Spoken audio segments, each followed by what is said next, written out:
वक्फ कोई भी चल या फिर अचल संपत्ति हो सकती है जिसे इस्लाम को मानने वाले व्यक्ति अल्लाह के नाम पर या धार्मिक मकसद या फिर परोपकार के मकसद से दान कर सकता है। ये संपत्ति भलाई के मकसद से समाज के लिए दी जाती है और अल्लाह के सिवा इसका कोई मालिक नहीं हो सकता है। जब वक्फ की संपत्ति का मालिक अल्लाह के सिवा कोई और हो ही नहीं सकता है, तो फिर सरकार के वक्फ बिल का आखिर मतलब क्या है? हेलो एवरीवन, आदाब, अस्सलाम वालेकुम।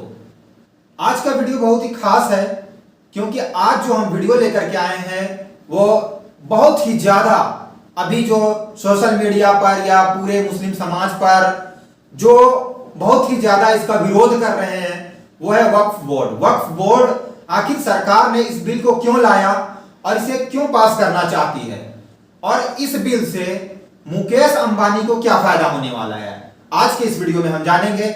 आपसे एक रिक्वेस्ट है कि इस वीडियो के लास्ट तक जरूर बने रहे क्योंकि इस वीडियो के लास्ट में हम आपसे कुछ सवाल भी पूछेंगे।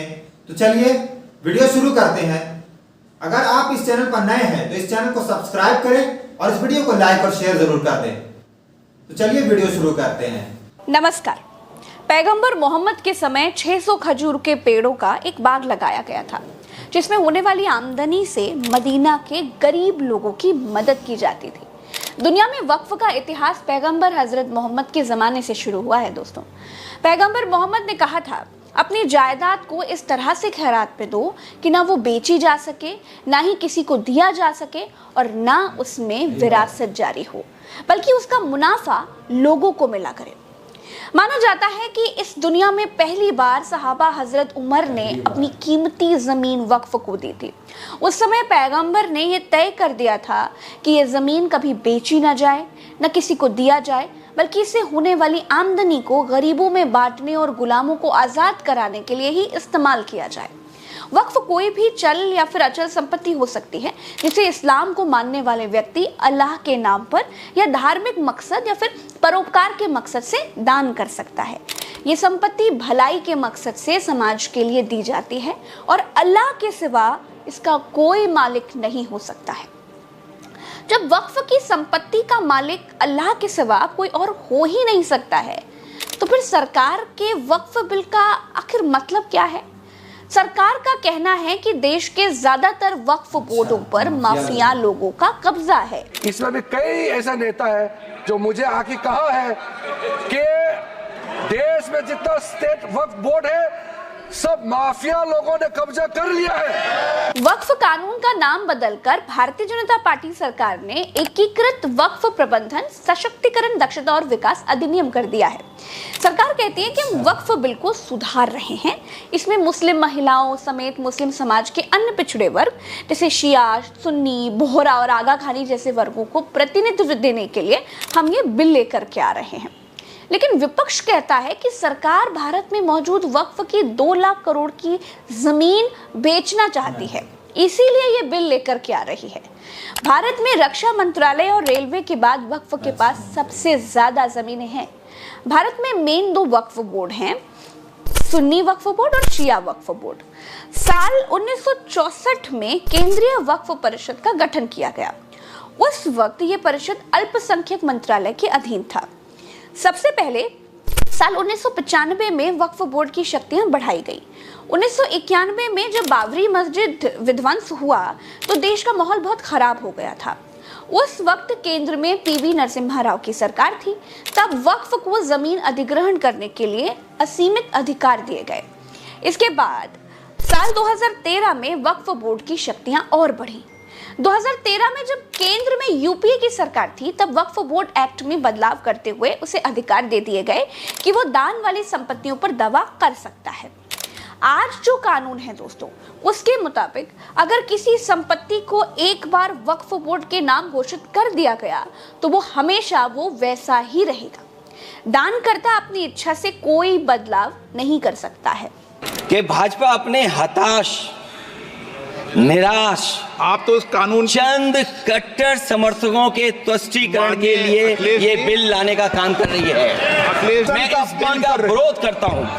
आप दुश्मन हैं मुसलमानों के, उसका सबूत ये बिल है। दुनिया का सबसे पहला वक़फ़ खाने काबा मक्के में है। क्या हम उसके ऊपर भी सवाल उठाएंगे? 10 साल से जो मुल्क में माइनॉरिटीज के साथ, उनके हुकूक के साथ, उनके रिलीजन फ्रीडम के साथ जो खिलवाड़ किया जा रहा है, उससे रूह कांप जाती है। सर्वोच्च न्यायालय के आदेश के बावजूद इसको हटाना चाहते हो मान्यवर, ये सीधे सीधे कानून के खिलाफ वर्जी है। हम कहना चाहते हैं कि संविधान की अगर धज्जियां उड़ाने का काम आप करने का काम कर रहे हो, हम इसका पुरजोर विरोध करेंगे और पुरजोर विरोध करने का काम करेंगे। अब हमें ये देखना चाहिए कि सरकार जो नया वक्फ कानून लेकर के आ रही है उसमें दिक्कत कहां पर आ रही है। दोस्तों, सरकार जो नया वक्फ बोर्ड का कानून लेकर आ रही है उसमें यह है कि केंद्रीय वक्फ परिषद और राज्य स्तर पर वक्फ बोर्ड में 2 गैर मुसलमान प्रतिनिधि रखने का प्रावधान किया गया है। नए संशोधनों के तहत बोहरा और आगा खानी समुदाय के लिए अलग वक्फ बोर्ड की स्थापना की भी बात कही गई है। वक्फ का पंजीकरण सेंट्रल पोर्टल और डेटाबेस के जरिए होगा। इस पोर्टल के जरिए मुतव्वली यानी वक्फ संपत्ति की जो देखरेख करने वाले होते हैं उनको खातों की जानकारी देनी होगी। इसी के साथ सालाना 5,000 रुपए से कम आय वाली संपत्ति के लिए मुतव्वली की ओर से वक्फ बोर्ड को दी जाने वाली राशि को भी 7% से घटाकर 5% कर दिया गया है। अतिरिक्त कमिश्नर के पास मौजूद वक्फ की जमीन का सर्वे करने के अधिकार को वापस लेकर यह जिम्मेदारी जिला कलेक्टर या डिप्टी कमिश्नर को दे दी जाएगी। किसी संपत्ति के वक्फ के तहत आने या फिर ना आने का फैसला लेने का वक्फ बोर्ड का जो अधिकार है वो भी वापस ले लिया गया है। नए प्रस्ताव के मुताबिक मौजूद 3 सदस्यों वाली वक्फ ट्रिब्यूनल को भी 2 सदस्यों तक सीमित कर दिया गया है। लेकिन इस ट्रिब्यूनल के फैसले को अंतिम नहीं माना जाएगा और 90 दिन के भीतर ट्रिब्यूनल के फैसले को हाई कोर्ट में चुनौती भी दी जा सकती है। जिन लोगों ने वक्फ की जमीन पर अतिक्रमण किया है या फिर 12 साल से अधिक वक्त से कब्जा कर रखा है वे इस संशोधन के आधार पर मालिक भी बन सकते हैं। अब सरकार के इस बिल में दिक्कत ये आ रही है दोस्तों कि अगर ये कानून बन गया तो वक्फ की संपत्तियों में भारी भरकम कमी आ जाएगी। क्यों? क्योंकि 99% वक्फ संपत्तियों पर अवैध कब्जे हैं। देश के कई हिस्सों में वक्फ की संपत्तियों पर अतिक्रमण करने वाले खासतौर पर पंजाब और हरियाणा में अवैध रूप से कब्जाई गई हजारों एकड़ संपत्तियों के मालिक बन जाएंगे। मुकेश अंबानी साहब ने जिस जमीन पर अपना घर एंटालिया जो बनाया है ना, वो भी वक्फ की जमीन है और उनका भी उस जमीन पर 12 साल से ज्यादा का कब्जा है जिसका केस अदालत में था। अब वो जमीन भी ऑटोमेटिकली उनकी हो जाएगी। इस बदलाव में रियल एस्टेट उद्योग और यहां तक कि ऐसी जमीनों पर कब्जा करने वाले बहुत से बड़े कारोबारियों को भी फायदा होगा। ऐसा लगता है दोस्तों कि इन संशोधनों के पीछे एकमात्र मकसद ही यही है। सरकार के इस बिल का फायदा ये है कि वक्फ बोर्ड में भ्रष्टाचार पर थोड़ी लगाम जरूर लगेगी, लेकिन जब जमीनें ही नहीं होंगी तो भ्रष्टाचार कहाँ होगा, ये भी एक बात है। खैर, अब दूसरी बात यह है दोस्तों कि विपक्ष जो आरोप लगा रहा है कि इस बिल की आड़ में वक्फ की जमीनें बेचने का इंतजाम किया जा रहा है, उसमें भी दम हो सकता है, क्योंकि देश में मौजूदा शत्रु संपत्ति यानी जिन संपत्तियों के मालिक पाकिस्तान चले गए थे उन संपत्तियों को गृह मंत्रालय धड़ल्ले से बेच रहा है। अब तक ये संपत्तियां लीज पर दी जाती थी, किराए पर, समझे ना, लेकिन अब वो बिक रही हैं। ये देखिए, ये शत्रु संपत्ति बेचने का विज्ञापन और ये शत्रु संपत्ति की रेट लिस्ट है। बोली लगाइए और जमीन लेकर जाइए। सैकड़ों शत्रु संपत्तियों की नीलामी हो चुकी है। नीलामी में भाग कौन ले रहा है बताइए? ये शत्रु संपत्तियां कौन खरीद रहा है? गरीब आदमी तो खरीद नहीं रहा है या फिर पिछड़े दलित मुसलमान तो खरीद नहीं पा रहे हैं। जमीन की सच्चाई ये है कि तहसीलों के नायब, तहसीलदार, लेखपाल अपने धन्ना सेठ क्लाइंटों को सरकारी जमीन दिखा रहे हैं और बिचवा रहे हैं और कमीशन खा रहे हैं। कहने को नीलामी ऑनलाइन है, लेकिन ये भीतर की बातें आपको कहीं और नहीं मिलेगी। दरअसल दोस्तों, मसला ये है कि सरकार कंपनियां बेचने से कहीं आगे बढ़ चुकी है। उत्तर प्रदेश में भी अभी नाजुल की जमीन वाला विधेयक लाया गया, लेकिन बीजेपी के अपने लोगों ने विरोध करके विधेयक गिरा दिया। दोस्तों, सरकार को इस समय ना पैसा चाहिए, मनी मनी। टॉप 3 इकोनॉमी में पहुंचना है भाई, वो कैसे पहुंचेंगे? जमीनें बेचकर पहुंच सकते हैं। खैर दोस्तों, क्रोनोलॉजी समझेंगे तो फिर आपको समझ में आएगा कि सरकार जब से आई है तब से मुस्लिम समाज की बुराइयों को दूर करने के नाम पर मसीहा बनने की कोशिश बड़ा कर रही है। चाहे वो सीए हो, चाहे वो एनआरसी हो, चाहे 3 तलाक हो, और अब वक्फ बिल। दरअसल इसे चौराहे की चर्चा के मुताबिक चूड़ी टाइट करना कहते हैं।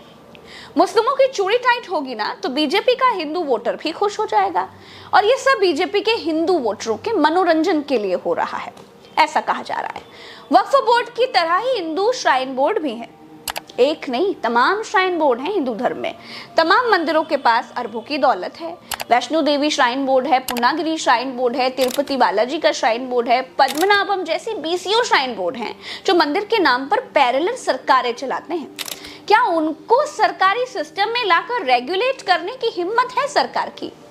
नो, सरकार बहुमत में नहीं है, लेकिन सरकार को समर्थन करने वाली नीतीश और नायडू की पार्टियों में रीढ़ की हड्डी ही नहीं है। इसीलिए वक्फ कानून बिल बन जाएगा ही और वक्फ की संपत्तियां जो अब तक बची हुई थी वो शायद अब नहीं बचेंगी। विपक्ष के मुताबिक विकास की राह में सबको कुर्बान होना पड़ेगा। इस वीडियो में इतना ही। आशा करती हूँ कि आपको सब कुछ आसान भाषा में समझ में आ गया होगा। मुझे दीजिए इजाजत। राम राम व सलाम। जय हिंद। जैसा कि हमने इस वीडियो में देखा कि सरकार ने वक्फ बोर्ड की जो बिल को लाया है, इसका पीछे मकसद क्या है, सरकार कैसे मुकेश अंबानी को बचाना चाहती है, क्योंकि मुकेश अंबानी का जो घर है वो वक्फ की जमीन पर बनाया गया है जिस पर केस चल रहा है, 12 साल से केस चल रहा है। और साथ ही साथ उनकी जमीन, क्योंकि सरकार के पास, जैसा इस वीडियो में बताया गया कि इनके पास पैसा नहीं है, सरकार धीरे धीरे उनकी जमीन को हथियाना चाह रही है। ऐसे तो हिंदू समाज में भी बहुत सारे जो उनकी संपत्ति है, लेकिन सरकार उन पर कभी कोई बिल या कोई एक्शन नहीं लेती है, क्योंकि सरकार का असल मकसद जो इस वीडियो में बताया गया कि हिंदू वोटर्स जो है उनका वोट और उनकी सिंपैथी को पाना है। तो आपको यह वीडियो कैसा लगा हमें कमेंट करके जरूर बताएं। ऐसे ही वीडियो देखने के लिए इस चैनल को सब्सक्राइब करें और इस वीडियो को लाइक और शेयर करें। तो फिर मिलते हैं एक नए वीडियो में, तब तक के लिए अल्लाह हाफिज।